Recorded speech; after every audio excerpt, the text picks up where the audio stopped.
Bapak Ibu lihat di luar sana. Ada banyak orang di luar sana, orang tua, memiliki anak 10, 5, 7, 8, tetapi hidupnya menderita luar biasa. Bahkan mungkin lebih baik dia kalau tidak punya anak.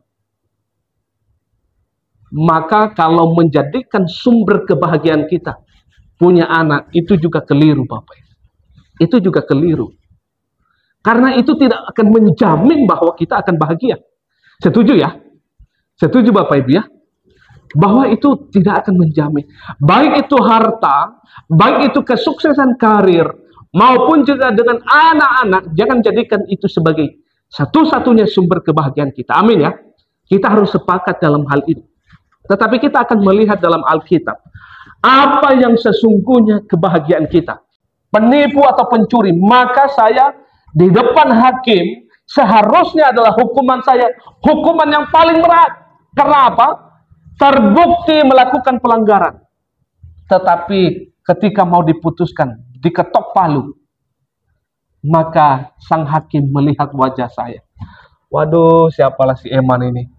Masih kecil, masih muda gitu ya. Kasihan banget dia.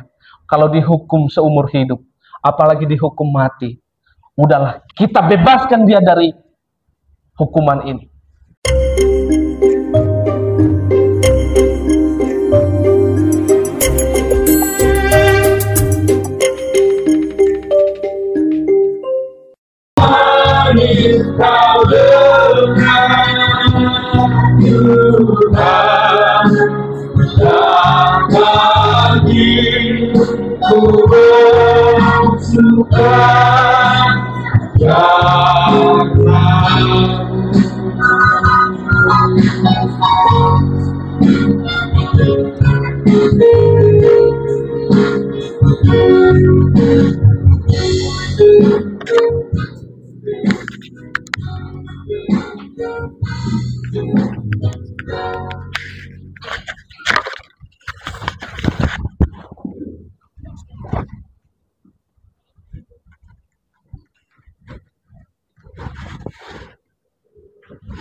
Bapak Ibu, mari kita bersatu dalam doa.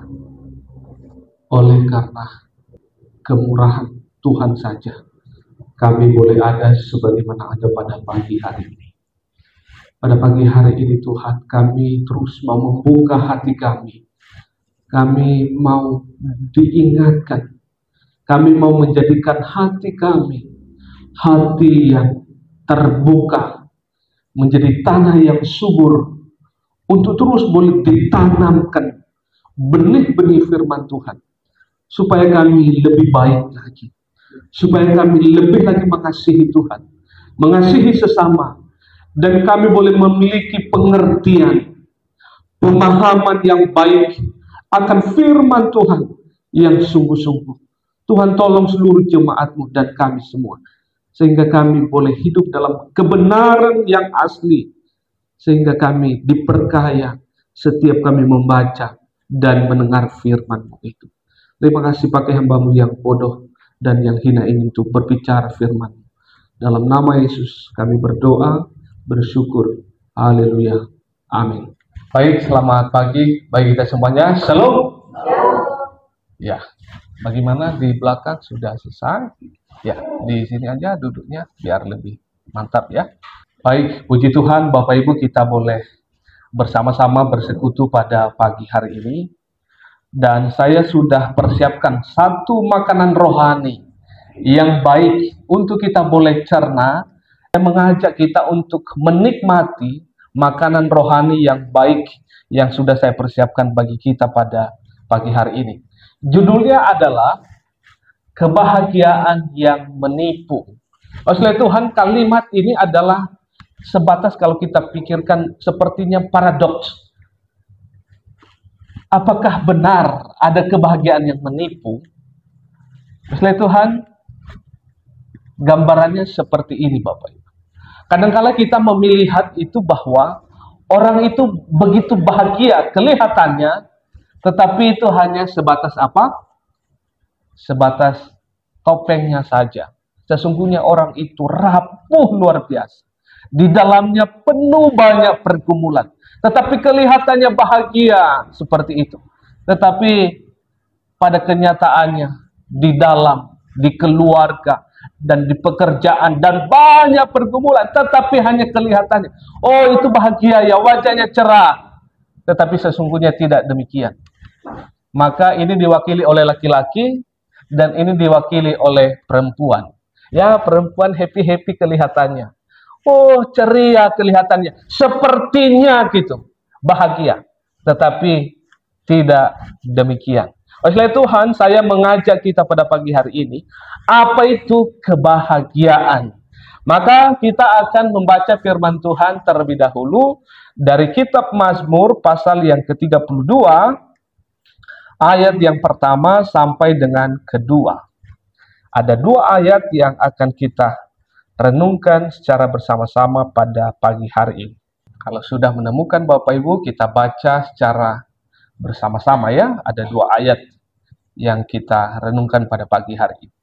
Dengan satu perikop di sana adalah kebahagiaan orang yang diampuni dosanya.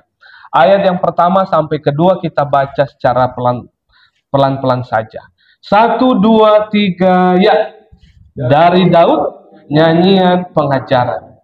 Berbahagialah orang yang diampuni pelanggarannya, yang dosanya ditutupi. Berbahagialah manusia yang kesalahannya tidak diperhitungkan Tuhan, dan yang tidak berjiwa penipu. Sedemikian jauh pembacaan kita pada pagi hari ini.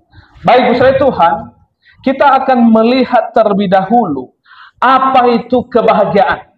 Baik, saudara Tuhan, kalau saya boleh bertanya kepada kita semua pada pagi hari ini yang telah hadir, apa itu kebahagiaan?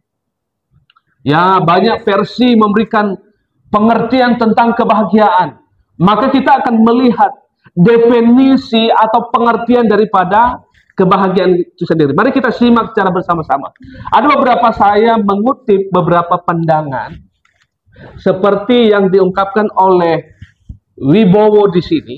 Dia mengungkapkan tentang kebahagiaan itu. Kita akan melihat. Kebahagiaan menurut dia adalah kebahagiaan menurut pandangan umum itu berfokus kepada apa Bapak Ibu? Kepada kesenangan duniawi dan selalu berhubungan dengan apa? Harta kekayaan. Yang mengarahkan seseorang untuk mendapatkan harta sebanyak mungkin. Jadi Bapak Ibu, barangkali mungkin juga ini menjadi mindset kita, menjadi pola pikir kita bahwa kebahagiaan itu adalah apa? Jika kita memiliki yang namanya apa? Kesenangan duniawi. Kalau saya Tuhan, saya akan menerangkan itu. Apa itu kesenangan duniawi? Oleh Tuhan, banyak orang yang memiliki pandangan bahwa kebahagiaan, maka dia akan menikmati segala kesenangan-kesenangan duniawi. Apa itu kesenangan duniawi? Misalnya adalah makanan-makanan yang mewah. Oleh Tuhan, pernah diajak makan di restoran yang mewah dan makannya lezat, enak luar biasa. Hati kita terasa bahagia gitu. Tetapi 1 jam kemudian makanan sudah masuk di perut, habis itu hilang bahagianya. Itu adalah kesenangan duniawi. Apalagi itu kesenangan duniawi. Misalnya adalah menikmati hiburan. Maksudnya Tuhan, ada yang senang nonton drakor di sini? Nonton film-film gitu yang percintaan atau kesedihan atau peperangan. Oh, kita merasa senang, bahagia. Oh, bagus film ini. Bagus ini. Kita merasa senang, berbunga-bunga hatinya saat menonton film-film atau main game. Oh, kalau main game kita senangnya bahagia. Ya, ada orang tua loh, bukan hanya anak-anak yang suka main game. Orang tua juga ada. Senang dan bahagianya luar biasa, hatinya senang. Oh, dia mencapai level demi level. Bahagia. Ini adalah kesenangan-kesenangan duniawi. Apalagi Bapak Ibu, kesenangan duniawi. Misalnya adalah memiliki barang-barang mewah. Ya, karena ada duit, beli barang-barang mewah. Kita memiliki barang itu, kita bahagia banget. Tetapi 1 tahun, 2 tahun kemudian, barangnya mulai luntur. hilang bahagia. Apalagi bahagia-bahagia yang kesenangan dunia. Misalnya adalah tentang apa? Memiliki pasangan yang silih berganti. Oh, sudah punya pasangan satu. Oh, tidak cukup. Mungkin 5 tahun, 10 tahun bersama, bosan. Melihat karakternya yang kacau balau, yang suka memberontak, tidak mentaati, mulai jenuh dan hilang kebahagiaannya. Maka berganti lagi, terus seperti itu. Maka ini yang disebut kesenangan duniawi. Misalnya apalagi Bapak Ibu? Kelimpahan harta. Siapa sih yang tidak bahagia kalau banyak uang? Orang semua bahagia kalau banyak uang. Ini adalah berbicara tentang kenyamanan hidup. Orang pasti bahagia kalau banyak uang. Tetapi setelah habis uang, hilang bahagianya. Nah, itu adalah yang disebut dengan bahagia. Misalnya apalagi Bapak Ibu? Menjelajahi tempat-tempat yang memiliki pemandangan yang indah-indah. Oleh Tuhan, makanya kalau ada orang sedang stres, misalnya apa yang solusi salah satunya diambil Bapak Ibu? Apa Bapak Ibu? Pergi ke tempat-tempat yang bagus, pemandangannya indah sekali. Tetapi hanya sesaat itu saja. Pada saat ada di tempat yang gunung yang tinggi, dia melihat pemandangan yang luar biasa, bahagianya luar biasa. Tetapi setelah pulang ke rumah, seperti benang yang kerut itu kembali. Nah, ini adalah kesenangan duniawi. Misalnya apa Bapak Ibu lagi? Adalah terkenal, memiliki pengaruh yang luar biasa. Bahagia, diakui orang, memiliki pujian yang banyak. Maka ini adalah yang disebut apa Bapak Ibu? Kesenangan duniawi. Tetapi sifatnya itu adalah hanya sementara. Makanya jangan terlalu bangga Bapak Ibu kalau pergi kemana-mana. Jangan terlalu bangga kalau kita menikmati liburan kemana-mana. Jangan terlalu bangga kalau kita menikmati makanan yang enak-enak. Itu hanya sementara saja Bapak Ibu. Hanya sementara. Ini yang disebut dengan kesenangan duniawi. Yang kedua Bapak Ibu, kita akan melihat kebahagiaan itu apa. Menurut Kanadi dan Ana, dia menuliskan demikian Bapak Ibu.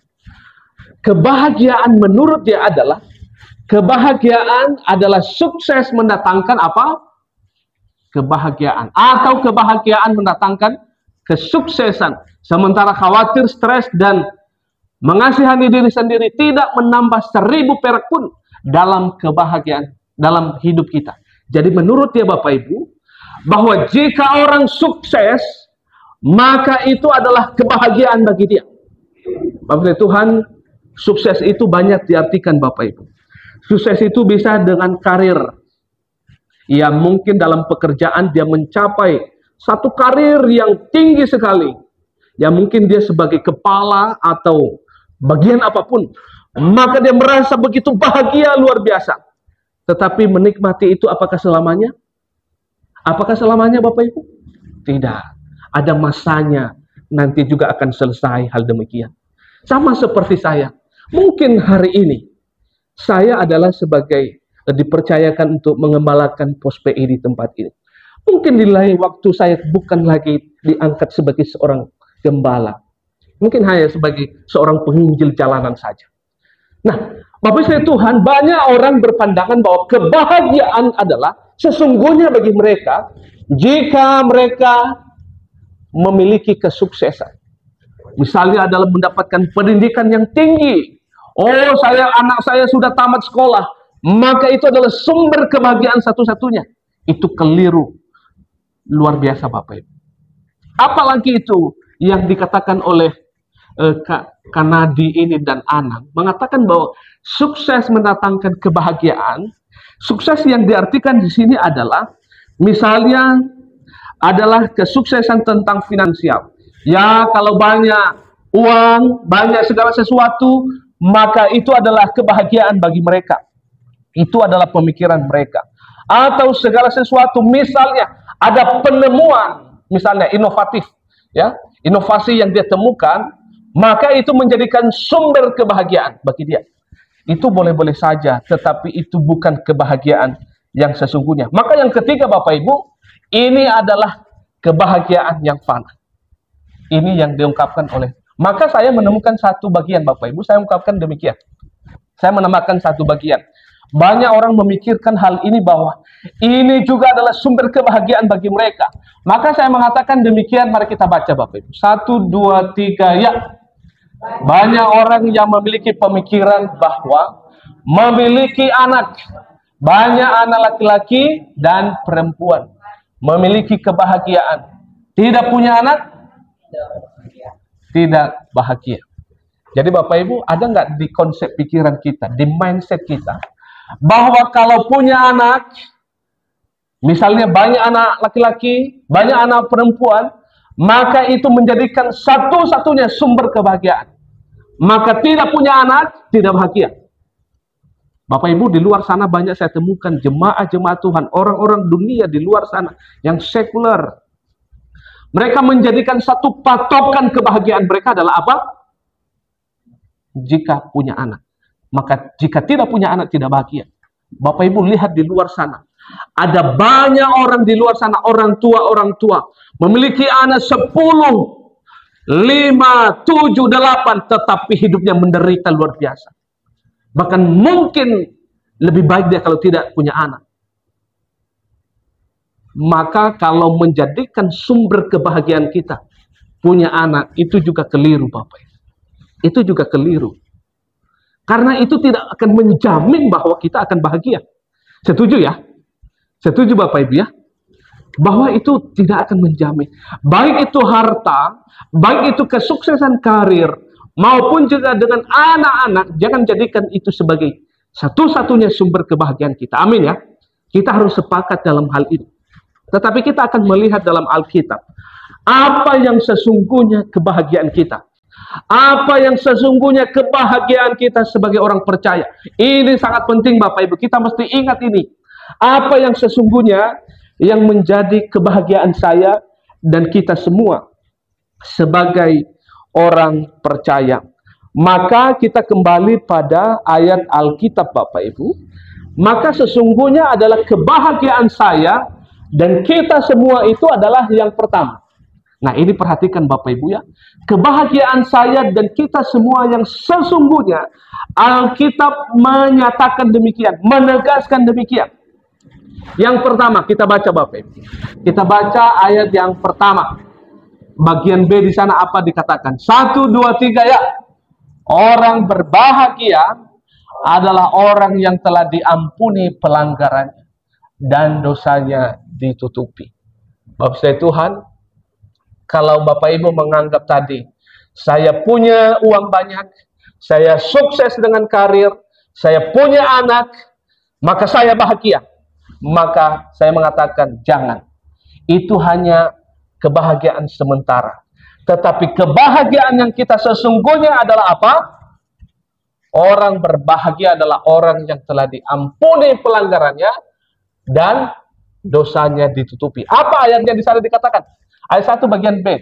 Ayat firman Tuhan dalam Mazmur 32 ayat 1 bagian B dikatakan bahwa berbahagialah orang yang diampuni pelanggarannya, yang dosanya ditutupi. Dalam terjemahan lain menarik Bapak Ibu.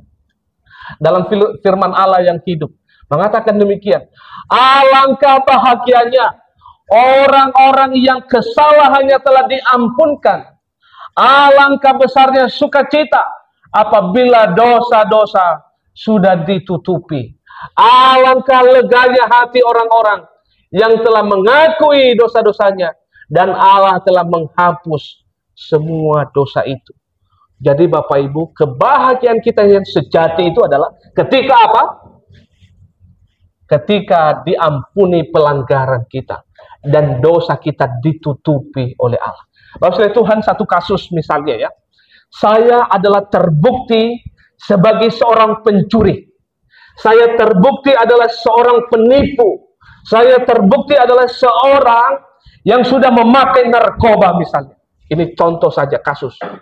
Maka setelah saya terbukti sebagai seorang pencuri, sebagai seorang penipu dan pemakai barang haram itu, maka saya dibawa ke pengadilan. Saya dibawa ke pengadilan. Maka saya bertemu dengan hakim. Maka dengan kasus yang sudah saya lakukan, dosa dan kesalahan yang sudah lakukan. Apa itu Bapak Ibu? Menipu, mencuri, dan memakai barang haram itu. Maka sewajarnya, seyogianya, saya harus dihukum apa? Saya harus dihukum seumur hidup. Bahkan bisa mungkin dihukum hukuman mati karena pelanggaran hukum saya yang saya lakukan. Saya seorang pemakai narkoba misalnya, penipu atau pencuri, maka saya di depan hakim seharusnya adalah hukuman saya hukuman yang paling berat. Karena apa? Terbukti melakukan pelanggaran. Tetapi ketika mau diputuskan, diketok palu, maka sang hakim melihat wajah saya. Waduh, siapalah si Eman ini? Masih kecil, masih muda gitu ya. Kasihan banget ya. Kalau dihukum seumur hidup, apalagi dihukum mati. Udahlah, kita bebaskan dia dari hukuman ini. Disitulah kebahagiaan saya yang luar biasa. Tadi emas yang saya punya, tadi anak-anak yang saya punya, tadi karir yang saya punya, itu tidak ada nilainya lagi. Karena apa? Saya sudah dibebaskan dari hukuman seumur hidup. Bahkan hukuman, bisa hukuman mati. Saya dibebaskan dari situ. Maka nilai barang mewah, maka nilai uang, atau apapun itu sudah tidak bernilai lagi. Karena apa? Saya dilepaskan dari hukuman itu. Bapak sekalian Tuhan, ayat firman Tuhan mengatakan bahwa kebahagiaan kita yang sejati adalah ketika apa? Pelanggaran kita diampuni dan dosa kita ditutupi oleh Tuhan. Amin. Amin. Maka ini adalah kebahagiaan kita Bapak Ibu. Kalaupun kita boleh memiliki uang yang cukup, ada barang-barang mewah sedikit, menikmati liburan, menikmati makanan yang enak, ingat, kalaupun kita sukses, ingat, itu hanya kebahagiaan sementara saja. Tetapi kebahagiaan kita yang sesungguhnya adalah ketika dosa kita, pelanggaran kita diampuni oleh sang hakim yang adil itu. Itu adalah yang luar biasa. Maka kebahagiaan saya dan kita semua adalah ketika kita diampuni dan ditutupi dosanya oleh Tuhan. Maksudnya Tuhan, itu poin yang pertama yang perlu kita pahami dalam bagian ini.